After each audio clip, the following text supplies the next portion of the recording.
It's a pleasure to be here at the International Students for Liberty Conference. It's been a big success already, and we've got quite a treat for you in store today. I want to introduce our guests. We have Mr. Jacob Hornberger, who is the president of the Future of Freedom Foundation.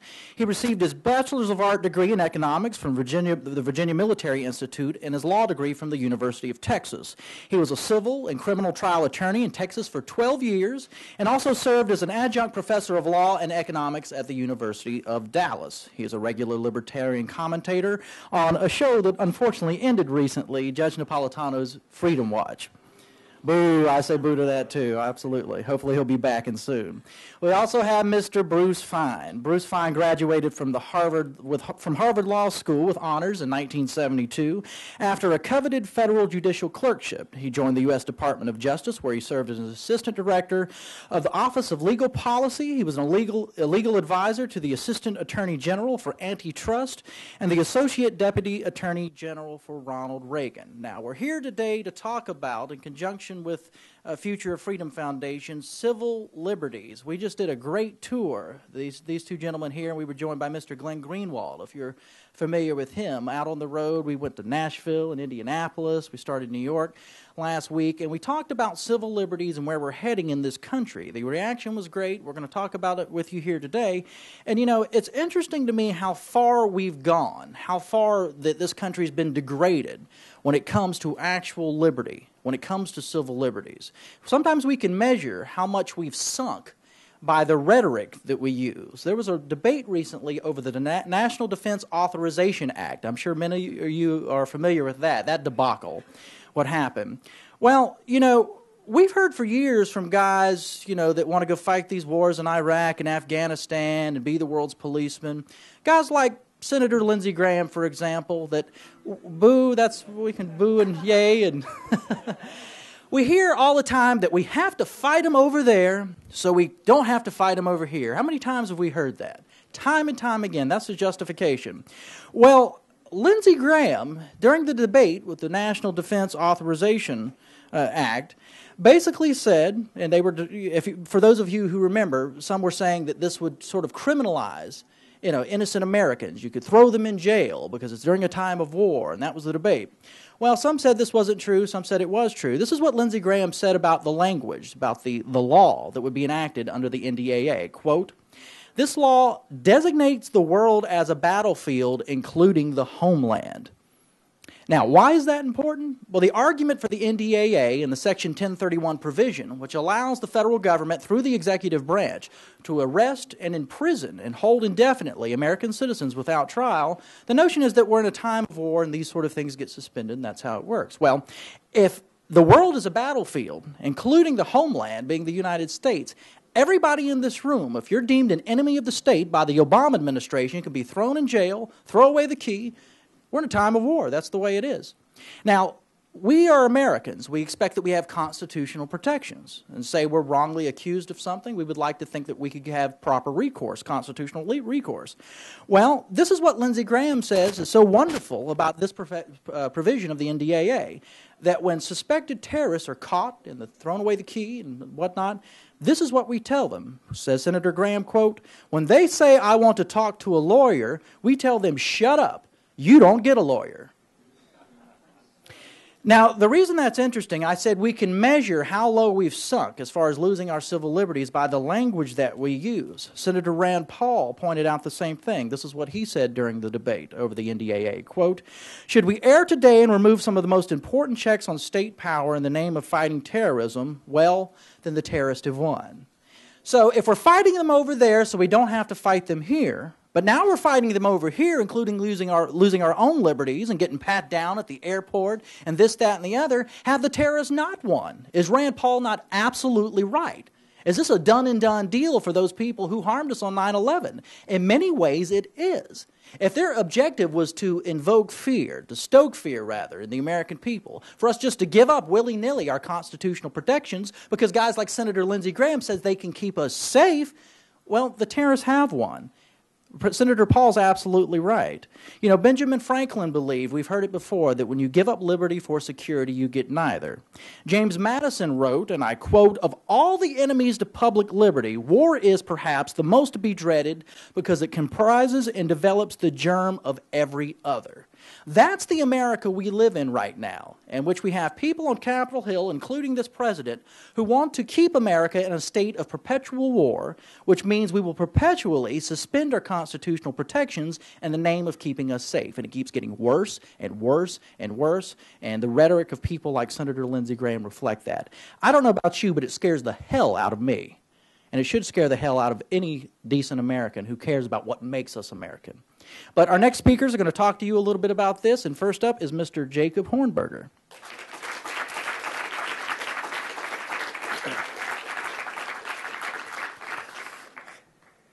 When the Constitution was being proposed in 1787, it really was a long way from being a done deal.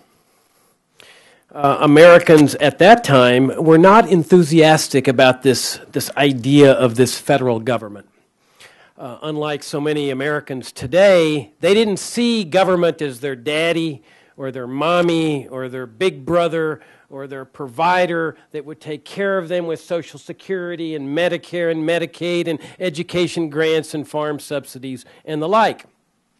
On the contrary, our American ancestors in 1787 viewed this new possible federal government as the biggest threat to their lives, to their liberty, and their well-being. And some of them wanted no part of it. They would have been very happy to continue operating under the Articles of Confederation, which provided a government with very weak powers. What they were concerned about most of all was a government that would have the power that the British government had wielded, the power to just seize citizens, take them out of their homes or businesses, cart them away to the Tower of London, put them on a rack, stretch them out, thumb screws, and other methods of torture, and kill them. Because the king had that authority. Because the king was sovereign, and the British citizens were subservient. They didn't want to live under that kind of government. And the proponents of the Constitution said, you don't need to worry about that. Because this is going to be a government of limited powers. It's going to say it right here in the charter that brings this government into existence.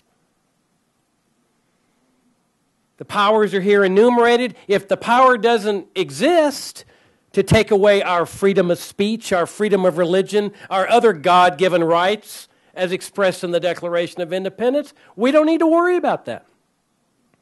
Our right to keep and bear arms, rights that pre-exist government. And people said, okay, we'll go with the deal.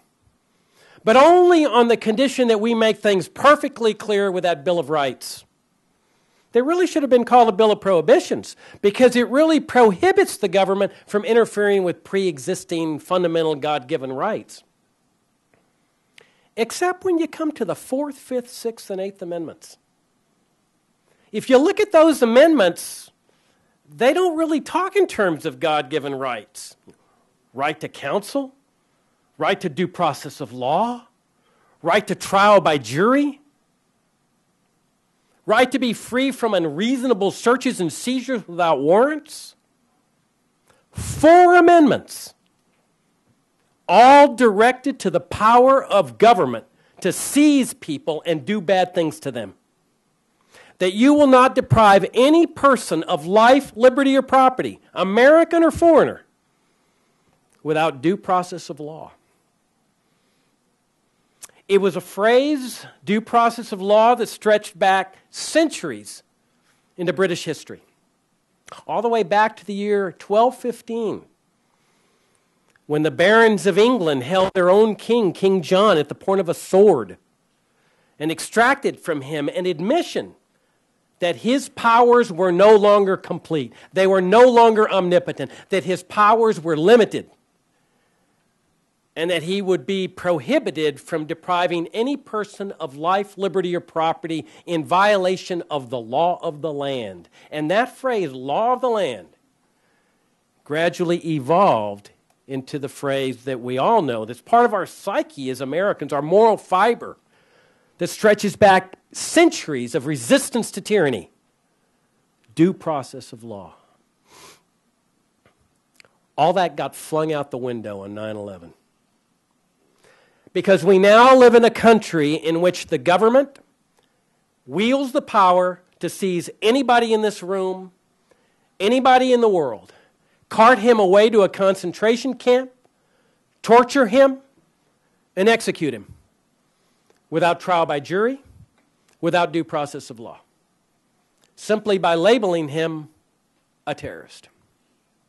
We live in a country in which the federal government can enter into people's homes and businesses without warrants, under the guise of national security, and sneak and peek around what people are doing in their private affairs. Monitor your email, your telephone calls. Even if a warrant is required, they know nothing's going to happen to them anyway. They'll get immunity. We live in a country in which the president, on his own initiative, can send the entire nation into war with the backstop of a draft, which affected some 60,000 of my generation who died because of that draft in a meaningless, idiotic foreign war, and which threatens to affect your lives as well. No congressional declaration of war needed, no matter what the Constitution says. And we live in a country in which the president, indeed, now wields the authority to send his national security forces, the military, the CIA, to assassinate anyone he wants. No judicial interference, no process, nothing. No explanation, no justification, no warning. Assassinate anyone, not just foreigners, but Americans too. And power that has actually been exercised. This is not the kind of country that was envisioned in 1787. This is the kind of country under which the Egyptian people are living. As everyone knows, the Egyptian people are living under a military dictatorship. It is a dictatorship that the U.S. government has long loved, has long supported with billions and billions of dollars. And one of the reasons they love that military dictatorship is because it wields these same powers. These are the powers the Egyptian people have been protesting and demanding that the military regime be relinquished. The same powers that we now live under. They tell us that this is necessary to keep us safe. Oh? Who keeps us safe from them? You see, when 9/11 came along, they said, oh, the terrorists just hate us for our freedom and values. Oh, this is all just necessary. It's going to be temporary. Don't worry. There's only going to be exercise against foreigners. Oh, yes, it may last a few generations, but that's temporary. Did they seek a constitutional amendment to change the system that revolutionized the legal order? Nope.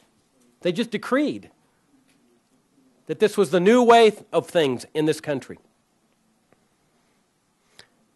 And the reason that they went off on this freedom and values nonsense is because they didn't want people to understand what they had been doing to provoke the anger and hatred that manifested itself not only in the 9/11 attacks, but also in the previous terrorist attacks that had been taking place after the fall of the Berlin Wall. When they went into the Middle East, they imposed brutal sanctions, the same kind of sanctions they're imposing against Iran, this time against the Iraqi people.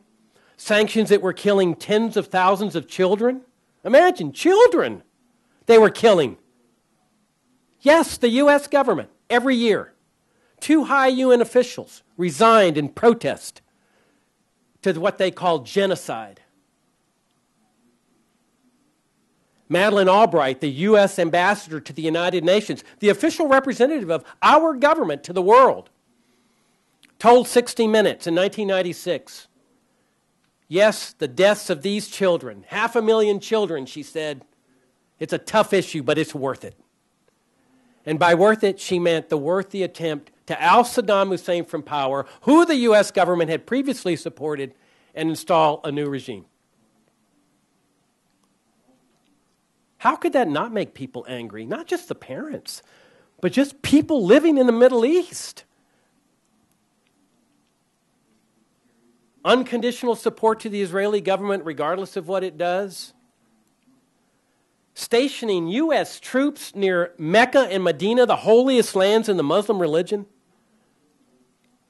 When Ramzi Youssef, who was one of the ones responsible for the 1993 attack on the World Trade Center, which was no different in principle from the ones that would come 8 years later, at his sentencing hearing, because when they caught him in Pakistan, they treated it as they should have treated it, as a criminal justice problem. They didn't go bomb Pakistan. They didn't kill a bunch of wedding parties. They didn't leave families grieving as their brides are bombed inadvertently in the search for this man. They caught him, and they brought him back, and at his sentencing hearing, he railed against those sanctions that was killing those children. He's now sitting in a penitentiary. You see, when they tell us that it's necessary to keep us safe, what they don't want you to understand is that they're the cause of the problem. They're the cause of the anger and hatred with their imperialist foreign policy. They generate the anger and hatred that then manifests itself with people that are desperately striking back in retaliation. And then they say, but now we have to take away your freedom to keep you safe from the harm that they themselves have brought about. And after 9/11, they just continue doing the same thing. They invade Iraq because the sanctions had not accomplished the regime change. That was what the invasion was about. It wasn't about WMDs. That was the cover. That was the lie. It was to accomplish what the sanctions had not accomplished for 11 years, getting rid of Saddam and putting in their new favorite little regime. And they say this is necessary to keep us safe. Let me tell you something. If they want their empire, and if the American people want their empire, fine. You keep your empire. But just understand that it's going to make people angry. But don't take away my freedom. I will take my chances with the terrorists. Somebody comes and blows up my building in retaliation for sanctions, killing people in Iran, okay, I'll take my chances. But don't take away my freedom. Because you know what? You take away my freedom, I'm not going to be any safer than I was before, because now I got to deal with a government that's got the power to assassinate me, round me up, take me to a concentration camp, torture me, and that's not the kind of freedom I want. That's not freedom at all.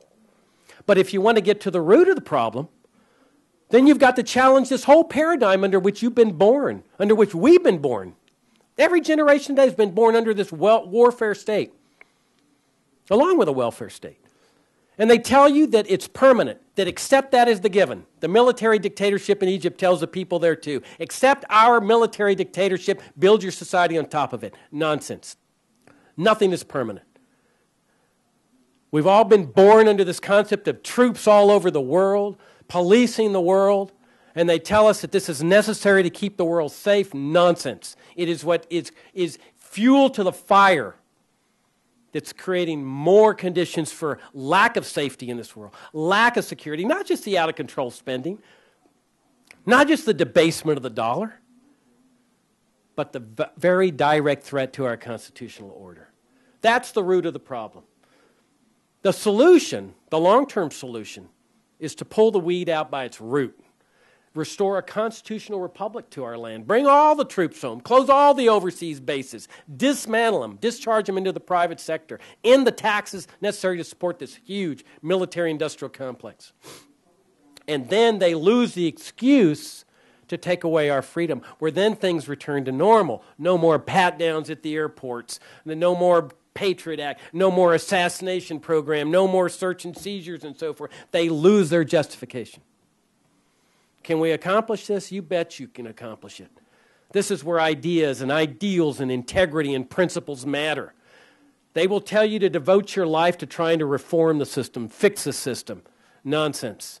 Devote your life to the higher ideals, like people did with freedom of religion and freedom of the press and freedom of assembly, habeas corpus, due process of law. Devote yourselves to the higher paradigm of restoring a free society to our land, our heritage of liberty. Help us to lead the world out of this morass of statism, both on the welfare state side and the warfare state side. Help us lead the world to the highest reaches of freedom that mankind has ever seen. Thank you.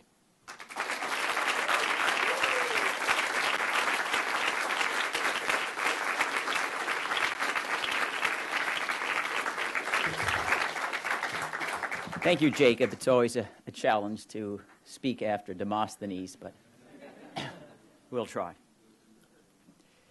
As the Roman Republic degenerated into the Roman Empire 2,000 years ago, the worst crimes were dared by few, willed by more, tolerated by all.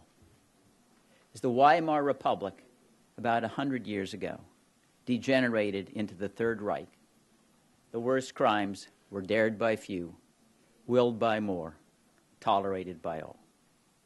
As the United States Republic has degenerated into an empire over the last decades, the worst crimes have been dared by few, willed by more, tolerated by all. We cannot escape moral culpability for anything that our government does any more than we accepted the idea that the citizens in Germany in the Third Reich were morally blameless for Adolf Hitler and the crimes, although certainly the crimes our government has perpetrated have not risen to that genocidal level yet. But that doesn't mean that we all live under some moral opprobrium for watching as our government has claimed the authority, unconstitutionally, to assassinate American citizens based upon secret facts and secret law. Now, it's said that the first victim, Mr. al-Awlaki, who was not charged with crime, was a bad guy. But there were only a few weeks later when there was a 16-year-old in Yemen, the son of Mr. al-Awlaki, who was vaporized. Now, you don't hear about him because he's become an unperson in the eyes of 1984 and George Orwell. He's just disappeared. Now, that, however, is just the surface of the constitutional crimes that are now so commonplace that it's hard to get people to be aware of the danger that lurks behind these particular claims of government power. I want to go back. Is there any greater definition of tyranny? Something that even we didn't indict George III for in the Declaration of Independence, than endowing one figure to play God and decide who lives and who dies based upon his decision alone? I don't need to speak anymore. The answer is self-evident. And that's not, that I suppose, is the crowning element of tyranny. But our president has claimed the authority unilaterally to initiate war against any country or non-country or any person in the world, despite the clear language of the Constitution, Article 1, Section 8, Clause 11, whereby the Founding Fathers were unanimous, even those who were in favor of the most muscular presidency like Alexander Hamilton, that only the collective judgment of Congress could authorize crossing the Rubicon from a state of peace to a state of war, because the executive throughout all of mankind has been chronically inclined to magnify and concoct danger in order to justify war, because war brings all the power to the executive, right? The secrecy, the taxes, the contracts, the jingoism, footprints in the sands of time. It's the executive branch, invariably, that favors war, whether it's conscious or unconscious, because politicians crave power. And that is why the Founding Fathers said we must put clogs in the arteries of war. The other reason was because the decision to go to war or not is the most significant decision any country ever makes. And because what is the definition of war? It makes what is customarily murder legal. What is customarily murder legal? So that's a reasonably shocking step to take. So it should only be undertaken when there's an existential threat. And the reason is not just because we don't want necessarily to create danger from abroad by creating the resentments that Jacob has elaborated, but because of what it says about us as a people. These are not standards we adhere to as concessions to our opponents. These are standards that we adhere to because we want to live a life of principled objectives and standards. It's what George Washington said at the Constitutional Convention. Let us set a standard to which the wise and honest may repair. Or Abraham Lincoln, as I would not be a slave, so I would not be a master. These principles are there because we do not want to dominate and coerce others. If they attack us, we obviously have the right of self-defense, but our influence abroad is the influence of example. As John Quincy Adams explained in his famous July 4th, 1821 address to Congress. So these are elements that we must adhere to for our own self-respect, and we are flouting them every single day. Moreover, what compounds, in my judgment, the insult to the injury is that they don't make us safe. These are not responses to genuine dangers. Let's discuss briefly the origins and the culmination of the National Defense Authorization Act that was passed in December of last year. There were no congressional hearings. Not a single American was protesting and saying, the president doesn't have enough power to keep us safe. Make him even more powerful. Not one. Not even a small email. Not even a Twitter message. Right? No hearings, nothing. But Lindsey Graham, John McCain, Buck McKeon on the outside, well, we have to do something to show how powerful we are, even though the American people don't want it. No hearings, no findings that the president was so naked of power he was creating all sorts of fear in the United States, where everybody was waking up shaking and traumatized, that unless the president could send the military to arrest us at our doorstep and take us to Guantanamo Bay, there'd be bodies on the sidewalk and we'd try to go to the work, all sorts of terrible things. The bills came to the floor, were voted, and approved overwhelmingly by both the House and the Senate. Senate side, only 13 opponents. And then President Obama reassured us when he signed the bill, he said, I'm only going to use it against really bad people. It's a signing stamp. Only use it against really bad people. Trust me. Don't trust the law. Don't chain me by the constitutions. Just trust me because I'm a good guy. Right? Exactly the principle that provoked our founding fathers to revolt against King George III, who had repeatedly given the same comfort to the Americans. You don't need any representation in Parliament. Trust me, I'll just do good taxes for you. Right? I'll just send kind revenue agents into your homes to search for contraband, things like that. We don't need laws to protect you. And that's the legal architecture that we're living under. It's lawless. Totally and completely lawless. The only real check on the president is a political check. He feels that he may suffer if he does things too many white Anglo-Saxon Protestants or whatever who may protest. So he probably will use them, as typically is true of oppressive governments, against discrete and insular minorities, which today means what? If you're Muslim and you're Arab, you're likely to be targeted, despite the fact that the Constitution is there to prohibit discrimination based upon religious affiliation or nationality or ethnicity or otherwise. That's why if you look at Guantanamo Bay, most of them who are detained there without accusation or trial are Muslim and they're Arabs. Although it goes beyond that. I had participation in a case, went to court concerning 17 Uyghurs. They're Muslim, but they're in East China, called the Uyghurs, and they are represented by a three-time Nobel Prize nominee, Rebia Kadir, whose family is locked up in China because she had the audacity to think maybe they should vote for their elected officials rather than have them served by inheritance from the Chinese Communist Party. But the 17 Uyghurs were picked up in part because we were offering those in Afghanistan lifetime pensions on the Riviera if they could find someone who was al-Qaeda. And so these Uyghurs who were training to fight against the communists in China were picked up and taken to Guantanamo Bay. Now, they're held there for over 7 years, and there was no evidence that they were enemy combatants, that they ever threatened the United States whatsoever. The case gets to the courtroom, and the United States Justice Department says, well, Judge, we really don't have any evidence that any of these Uyghurs are enemy combatants. They've been sitting there illegally in Guantanamo for almost 8 years. The judge says, all right, well, I'm going to release them into the United States under the custody of Rebia Kadir, the three-time Nobel Prize laureate. Justice Department stands up and says, no, Your Honor. They're illegal aliens if they came, and we didn't give them green cards when we kidnapped them. Wow, I said, is this Franz Kafka? The trial? Or it's either that or Alice in Wonderland, the Queen of Hearts or something. I don't know. Incredible. So, Justice Department said, we need to send them back to Guantanamo Bay because we can't send them back to China since they'd be executed or tortured. And that's what the Justice Department did. They ultimately appealed the case. It got to the United States Supreme Court.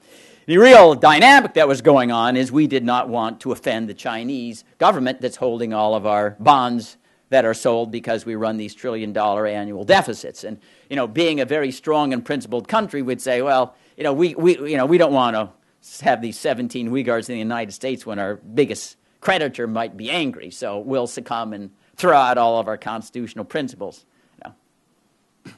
Sell our soul for a mess of pottage. If you can do it in the Bible, we can do it today as well, right? And it really was quite disgusting to see what happened. And that's what the solution was. We bribed other countries if they would take the Uyghurs, the Vanuatu and Bermuda and some others. So we didn't offend the Chinese government, and we were able to get a legal problem off of our hands. Now, the other area, aside from the totally dictatorial power that our president enjoys to detain, kill us at whim, we have totally lost the right to be left alone. We truly have a big brother government that's vastly greater than what we read about in 1984. The Fourth Amendment has basically been eliminated because the United States Supreme Court has held any information you disclose to a third party is free game for the government. And that's why you walk outside, you have a predator drone, wants to surveil you.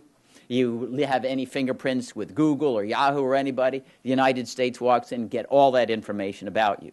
And you can imagine these big internet service providers who have huge billion-dollar contracts with the federal government, they're not going to be very vigorous in defending your right to privacy, are they? That's why you notice in you remember the terrorist surveillance program that shortly after 9/11 the United States asked all the phone companies if they, without any warrants, would show all the electronic mail and the phone calls of anyone the United States thought was associated with international terrorism. They had no warrants. And the phone companies, except the one small one, Quest, readily complied. And when the United States, when some courts had held the phone companies possibly vulnerable to billion-dollar lawsuits, the United States then supported the statute that granted them immunity. So they can rely on the United States to bail them out if they walk over the Fourth Amendment line, just like the big banks who know that the United States will come send them the TARP program if they engage in reckless financial behavior. It's not really a very good model if you want to encourage, something more than juvenile recklessness in your citizenry. So where do we go from here? Now, one thing I want you all to pledge before you leave this room, that you're going to send at least 2 emails to your member of Congress and senators and the president every day until that National Defense Authorization Act is repealed. And you tell your member you want a bill introduced, repeal it, you don't want to be made safe by losing all your freedom and liberty. That's how we focus that attention. So you can show that we have the ability, through persuasion and organization, to make statutory changes. The law isn't there in perpetuity if we can change it. And remember, history is biography. Got it? History is biography. It's you and me. It's not there by some indeterminate influences, Marxism, Leninism, dictatorship of the proletariat. It's you and me. It's what we do with our liberty. And we are morally responsible for how our government ends in its trajectory. We can't escape that. I keep harping on that because despite all the terrible things that our government has done, we still have the power. We are not like the British in 1215. We, the people, are sovereign, the first 3 words of the Constitution. That was the most revolutionary idea about the United States in the history of the world. We, the people, were sovereign. The government had no authority that we didn't confer on them. Liberty is the rule. The sole purpose of government is to secure unalienable rights to life, liberty, and the pursuit of happiness, which meant wisdom and virtue when that was written, not hedonism. It wasn't Lady Gaga they were thinking of. Right? They're thinking of Cato and Pericles. I don't think Lady Gaga knows those 2 gentlemen. So this is our task, is to organize and make our voice heard.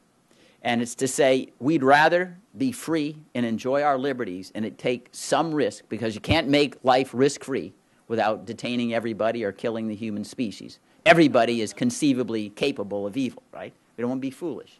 There's a right to self-defense. And that's the way in which we go forward and honor all of those who died. Valley Forge, Cemetery Ridge, Omaha Beach. They sacrificed their lives so we could be in this room today. And we cannot squander that. We would be morally odious if our posterity inherited a tyranny because we did nothing.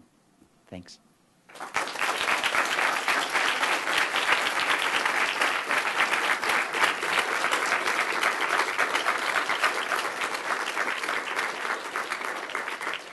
All right, we're going to do some question and answers, and if you could just keep your questions brief, because I'm going to have to repeat them for microphone purposes. This young lady here. Yeah, we'll have at it, and I'll repeat the question. Okay, well, Dr. Hornberger, you mentioned that we need to revert back to the Constitution, and it sounds really good, and that's what we want, but it might be harder than what we say, just revert back to the Constitution. I don't know if you have read the Unwritten Constitution by Fein, and he says that the culture of the Founding Fathers drove the Constitution, not the Constitution that drove the culture. And given the fact that our Constitution has drifted tremendously from that of its enslaved Constitution kind, is it possible to really go back to the Constitution where our culture no longer matches us? The question is, can we go back to the Constitution, the cultural ramifications of such, and she quoted the great Claus Wren, who I think is a great thinker, Mr. Hornberger. Yeah, it's a great point. I've long held that I don't think any written document can preserve freedom in a country indefinitely. It may work for a while to place obstructions, but when people lose the spirit of liberty in their hearts and their minds or souls, no document's going to do any good, and that's what's really happened. I mean, that was the great watershed where the statists won on the welfare state, where we lost the whole idea of the free market economy with the adoption of this socialistic type system, the Roosevelt administration, even before that with the income tax and the Federal Reserve and so forth. And then with respect to the warfare state, the empire, I mean, the thing is that Americans of today have lost what that means, and that's what needs to be regained. I mean, I really don't like focusing too much on the Constitution as much as I do on what it means to be free.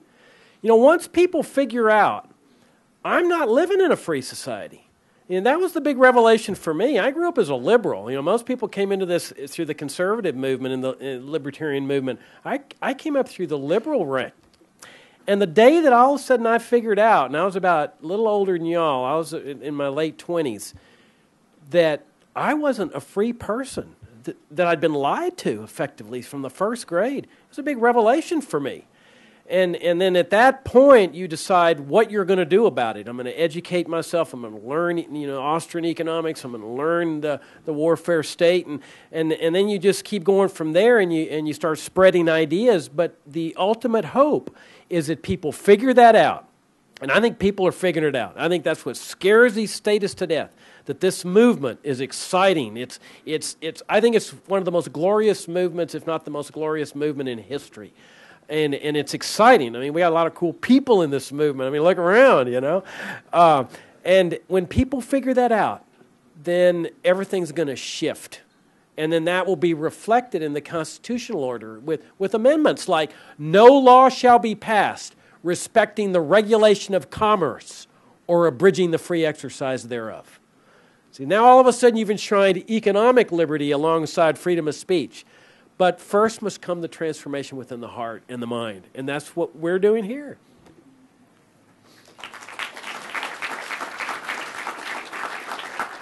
Let me amplify on Jacob's answer, because I think it's a little overstated to suggest the Constitution doesn't have any influence on behavior that the culture will not destroy.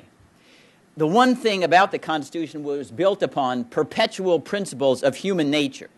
Like James Madison said, if men were angels, we wouldn't need government. So it built the idea of separation of powers. Ambition must be made to counteract ambition. They knew about the lust for power. They knew secrecy bred abuses. These principles will live forever. And we can't just cast the Constitution aside and think by spontaneous combustion, if you like liberty, then it'll be protected.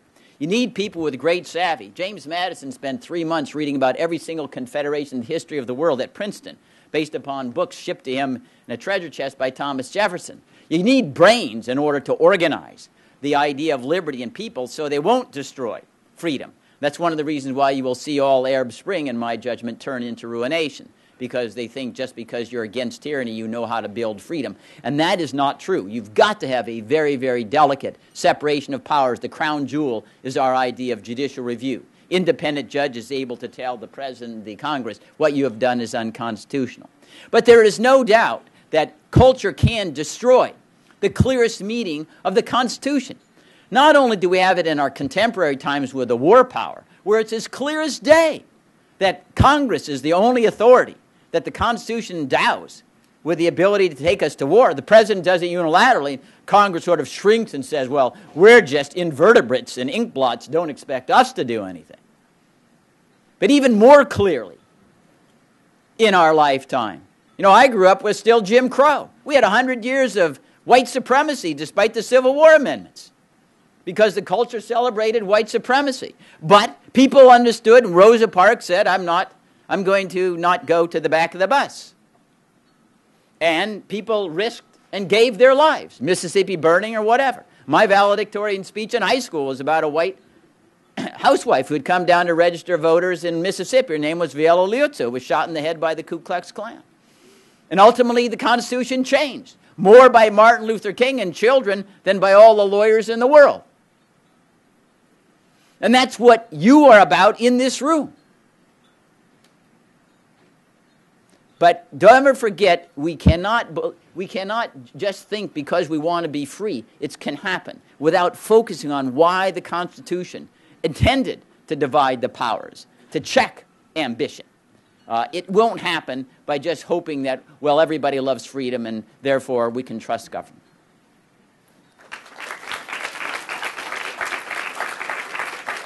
And I'll take one more question. I want to add my 2 cents, as I always do.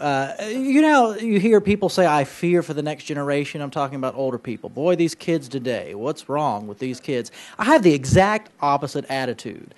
It is the people who have gotten used to a post-New Deal America, that we have to be the policemen of the world, that the federal government is going to take care of us from cradle to grave.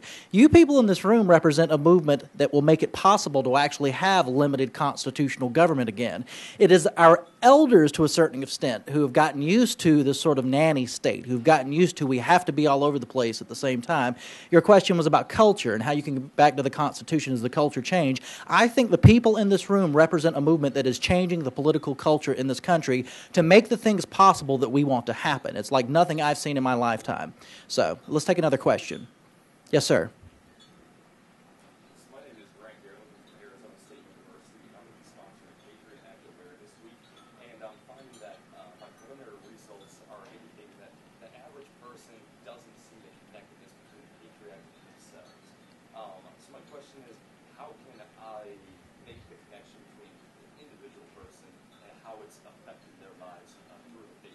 The question is, how do we emphasize to the average citizen the importance of, or the destructiveness of, a piece of legislation like the Patriot Act? Bruce, you want to go first?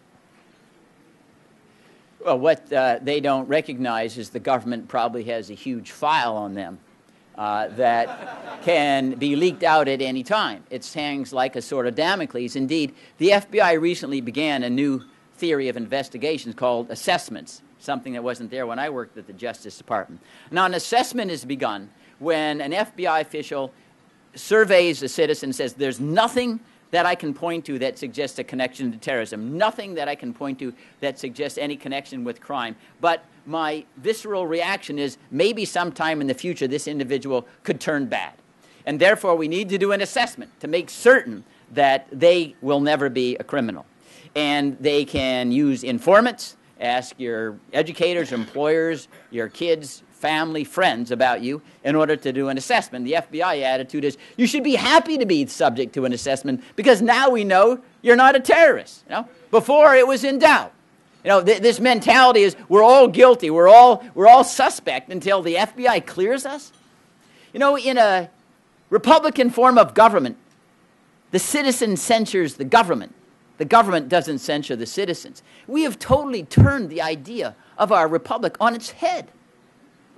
We are far more of a monarchical state than living under King George III. Where's the revolt?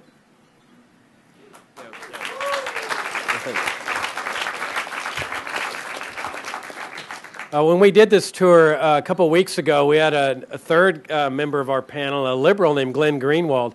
And Glenn was addressing this point so eloquently. You know, he said that always think in terms that the government is not going to go after your regular middle-class person that's nodding his head and supporting the government.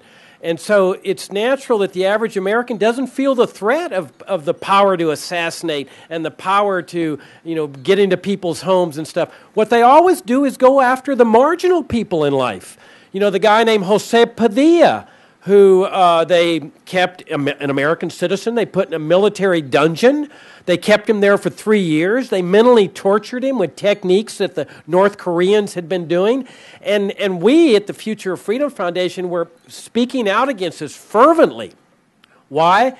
Well, one, it's wrong, but two, we kept telling people what they do to Padilla, who may not be the most sympathetic guy in the world, applies across the board to the rest of the American people. You have to be willing to go after or defend the things that maybe you don't even sympathize with. For example, in freedom of speech, the Nazi march in Skokie, Illinois. The ACLU went to the defense of the Nazi marchers in Skokie, saying you got a right to do this. And they lost a lot of their donors and supporters saying, how can you defend this thing? Well, they understood that the government will go after the people that are least sympathetic, knowing that the principle then applies again across the board to everybody. What we have to do, even if your neighbor or your friends or your family don't buy it, is we have to come to the defense of those marginal people. We have to defend the undefendable, because that's the only way to preserve a free society. Otherwise, as they start tearing down the trees, the barriers to the storm, then who is left to defend us when they come after us?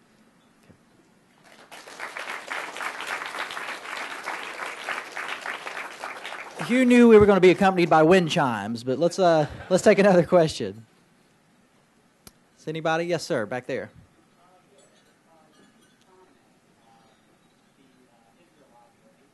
Mm-hmm.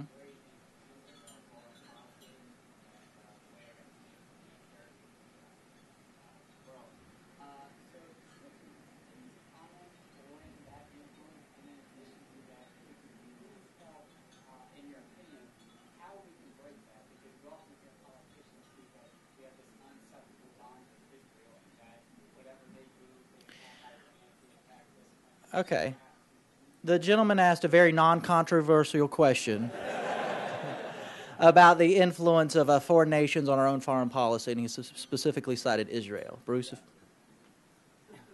It's called AIPAC is an acronym for American Israeli Public Affairs Committee. Sort of a euphemism, I suppose, for something that's a little more nefarious. Now, I'll start out with an anecdote. I think it may be apocryphal that the Prime Minister of Israel, Benjamin Netanyahu, was asked about whether he'd want Israel to become the 51st state. He said, why do I want to do that and swap 2 senators for 100? Right? There's no doubt that AIPAC has a very pronounced influence in Congress, but we don't want to overstate that because the Congress really has virtually no influence on our foreign policy anyway. It's all gravitated to the president in any event. And I think AIPAC and the Israeli lobby sort of encourages the United States endeavors, expeditions in the Middle East. But we'd still be there anyway. Because if you look at our endeavor to police the whole world, to conquer the whole world, it's hardly limited to the Middle East or Iran. You'll see now we're out to put some kind of cordon sanitaire around China. South China Sea. Now we're defending Vietnam, where we used to attack it. We have Marines now training at Darwin. We sell the Taiwanese billions of dollars in defense equipment every few years or more. We have Japan now stating that they are also concerned if Taiwan was taken over by China. And that's just one example. We have our military bases in hundreds of countries, thousands of bases around the world. So I think that trying to suggest that AIPAC is the one aberration that's pushing us to be more projective of military force than otherwise is misguiding us into what the crux of the problem is. And this is the idea that the vision of the United States is that we have to control the world. President Obama, at his last State of the Union message, hey, we're number one. You know, those who thought we were a second-rate power, wait a minute. Well, is it in the sky that we're ranked like NCAA teams in football every week? You know? And somebody has to be leader. We have to be. Well, where's that written anywhere? Because it's not. It's that idea that has to be changed, and that's not the result of AIPAC. It began far before AIPAC, as far back as the Mexican-American War with this manifest destiny theory. You probably all remember studying manifest destiny. Never asked, manifest to who? Who created this idea? You know, it's total nonsense. And anyway, that's the point of AIPAC. I think it's a distraction from the ultimate wrong-headedness that's leading us to a permanent military state.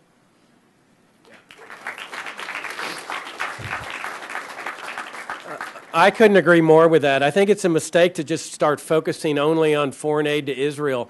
I think what we really need to be doing is challenging the whole paradigm of foreign aid to every regime. Then our arguments remain principled as compared to, hey, we got to keep foreign aid to the brutal military dictatorship in Egypt, but not to the Israeli regime. I mean, it's wrong to take money from the American taxpayer and give it to these regimes. It's just international welfare. It's immoral, that whole concept. And then again, what Bruce is saying, we need to challenge this whole paradigm that exists of troops everywhere, policing the world, foreign aid to all these regimes. Then we stay on the higher level in terms of raising people's vision. We've got time for a few more questions just to follow up on what Bruce and Jacob were saying. If you examine the old right of Robert Taft and Garrett Garrett and John T. Flynn in that era, when they talked about American exceptionalism, they said that geographic circumstances, the fact that we were separated by an ocean, unlike Europe, sort of made it possible for us not to have the same problems as the old world. We didn't have to fight the same wars. We were different. We had a pioneer spirit. Today you hear, as Bruce sort of alluded to, American exceptionalism is we're the greatest country on the face of God's green earth, that sort of rhetoric, that if we're not everywhere all the time, at any time, spending all this money, that we're not great. The neoconservatives actually measure American greatness by our ability and our willingness to flex American military muscle around the world. The reason's not as important as the fact that we're there. And it's an ideology we have to combat. And I'm sure many in this room are familiar with this. Let's take a few more questions. We have limited time. This gentleman right... Oh, we are out of time? Oh, okay. Well, sorry about that. Thank you all for being here. Appreciate it.